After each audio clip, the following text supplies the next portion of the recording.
कसे आहात? मी doctor Pritam Khune, MBBS MA anthropology NET qualified आणि UPSCचा 4 वेळेस इंटरव्ह्यू दिलेला आहे. आता हे तुमच्यासाठी एवढं महत्त्वाचं नाहीये. दुसरी महत्त्वाची गोष्ट जे तुमच्यासाठी आहे ते म्हणजे की मी किती स्टुडंट्सला गाईड केलेलं आहे आणि किती स्टुडंट्स सिलेक्ट झालेले आहेत. तर मी अँथ्रोपॉलॉजीमध्ये गाईड केलेले स्टुडंट्स हे UPSC मध्ये टॉप 10 मध्ये सुद्धा आलेले आहेत. म्हणूनच मी तुमच्यासाठी एक इथे प्रोग्राम स्टेप अप अकॅडमीमध्ये घेऊन आलेलो आहे. तो प्रोग्राम म्हणजे टेस्ट सिरीज कम मेंटरशिप प्रोग्राम. तुम्ही जर आपली अँथ्रोपॉलॉजीची बॅच जर जॉईन केलेली असेल तर तुम्हाला हा टेस्ट सिरीज कम मेंटरशिप प्रोग्राम हा फ्री ऑफ कॉस्ट मिळेल. पण जर तुम्ही कुठं दुसरीकडे कोचिंग घेतली असेल किंवा तुमचा अँथ्रोपॉलॉजी तुम्ही स्वतःहून तयारी केली असेल आणि तुम्हाला जर प्रॅक्टिस करायची असेल टेस्ट सिरीजची आणि कुठे जर तुम्हाला कंटेंट जर कमी वाटत असेल तर तुम्ही आपला हे प्रोग्राम जॉईन करू शकता. टेस्ट सिरीज मध्ये काय आहे तर मी तुम्हाला रील्स मध्ये पण सांगितलेलं आहे, आता इथेही सांगतो की 8 हे सेक्शनल टेस्ट आपण घेतलेले आहेत. 1, 2, 3, 4, 5, 6, 7, 8 अशा सेक्शनल टेस्ट असतात, ज्यामध्ये मी काय केलेलं आहे तर पेपर 1 आणि पेपर 2 चा जो अँथ्रोपॉलॉजीचा जो सिलेबस आहे तो अशा प्रकारे डिवाइड केलेला आहे की तुम्हाला जास्त लोड पण येणार नाही आणि तुम्ही जो सिलेबसचा पार्ट आहे तो तुम्ही चांगल्यापैकी कव्हर करू शकाल. आता तुम्ही बघू शकाल की बाकीचे जे टेस्ट सिरीज बघितले असतील तुम्ही मार्केटमध्ये, तर तिथं कसं केलं जातं, जे अँथ्रोपॉलॉजिकल थेरीज आहे ते एकाच टेस्ट मध्ये घेतल्या जातात, जो आपला युनिट 6 आहे पेपर 1 चा. तर मग आपण काय केलेलं आहे की MPSC कोणती थेरीला जास्त महत्व दिले आपल्याला माहित नाहीये. कदाचित आपण म्हणतो ना की युपीएससीचा कॉपी पेस्ट पॅटर्न तसाची तसा इथे लागू होऊ शकतो. तर युपीएससी कोणत्या थेरीज विचारते, तर युपीएससी जनरली त्या लास्टच्या थेरीजवर जास्त भर आहे. सिम्बॉलिक थेरी, कॉग्निटिव्ह थेरीज किंवा पोस्ट मॉडर्निझम थेरी. मग MPSC या पण थेरीज विचारू शकते किंवा डिफिकल्टी लेवल जर त्या लेवलचा नाही न्यायचा म्हणून ते काय करू शकतात, तर ते सोप्या थेरीज म्हणजे स्टार्टिंगच्या थेरीज जसं अभिजात उत्क्रांतीवाद झाला म्हणजे क्लासिकल इव्होल्युशनिझम, प्रसारवाद म्हणजे डिफ्युजनिझम, हे पण विचारू शकतात. मग आपली तयारी कशी असायला पाहिजे, आपल्याला सगळ्याची सगळ्या थेरीज करायच्या.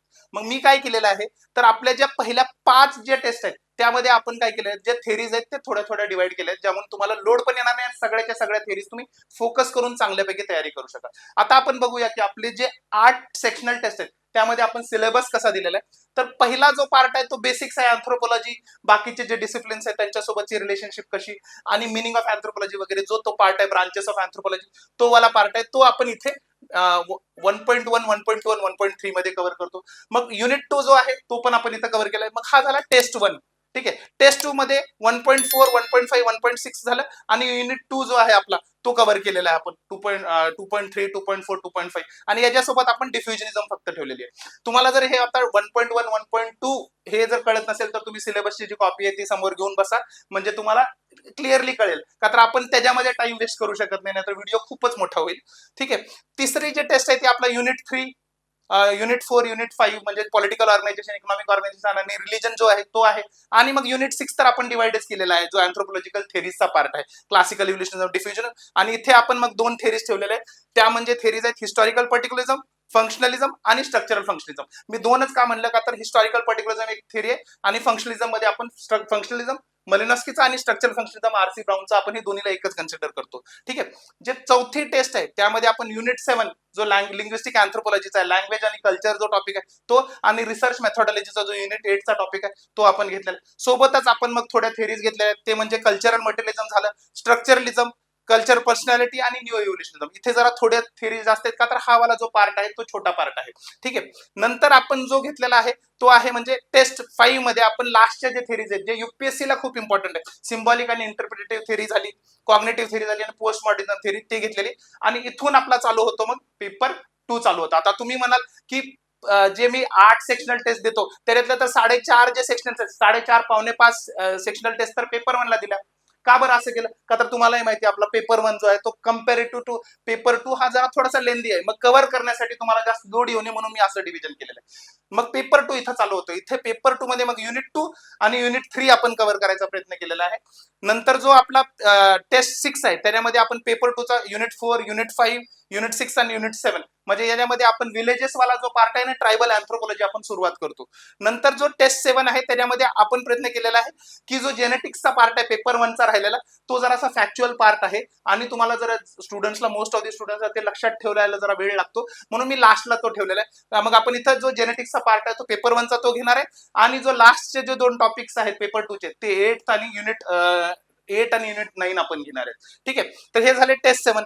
टेस्ट 8 मध्ये आपण जो मोस्ट फॅक्च्युअल पार्ट आहे अँथ्रोपॉलॉजीचा तो ठेवलेला आहे, तो म्हणजे आर्किओलॉजी. म्हणजे काय, तर तुम्ही इथे आता पाठ करायचं आणि डायरेक्टली जाऊन एक्झाम मध्ये पण लिहू शकता, तुम्हाला ते लक्षात राहू शकेल. ठीक आहे. म्हणजे पेपर 1चा जो आर्किओलॉजीचा पार्ट आहे 1.7 1.8 तो आपण ठेवलेला आहे, आणि युनिट 11 आणि युनिट 12 जो आहे अप्लाइड अँथ्रोपॉलॉजीचा तो एक पार्ट ठेवलेला आहे. त्याच्यावर 1 किंवा 2 प्रश्न येतातच 100%.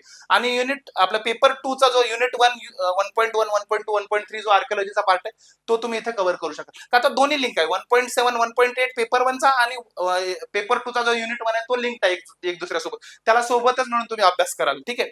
आता हे दिस वॉज अबाउट दी म्हणजे जे आपले सेक्शनल टेस्ट आहेत, जे 8 सेक्शनल टेस्ट त्याच्याबद्दल होतं.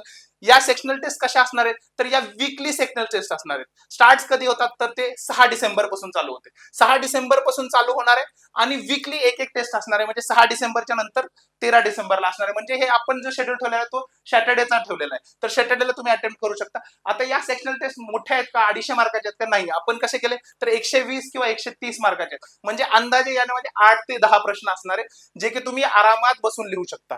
ठीक आहे. आता याच्यासोबत म्हणजे हे जे 8 सेक्शनल टेस्ट झाले की त्याच्यानंतर आपण काय केलेलं आहे तर आपण मग डायरेक्टली आता फुल लेंथ टेस्ट कडे वळणार आहे. जेव्हा तुमचं पूर्ण सिलेबस एकदा वाचून होईल, रिवाइज होईल, तर आपण तुम्ही बघू शकता की इथे मी गॅप खूप मोठा दिलेला आहे. 31 जानेवारीच्या नंतर डायरेक्टली तुम्हाला 13 फेब्रुवारी म्हणजे 11-12 दिवसाचा गॅप आहे.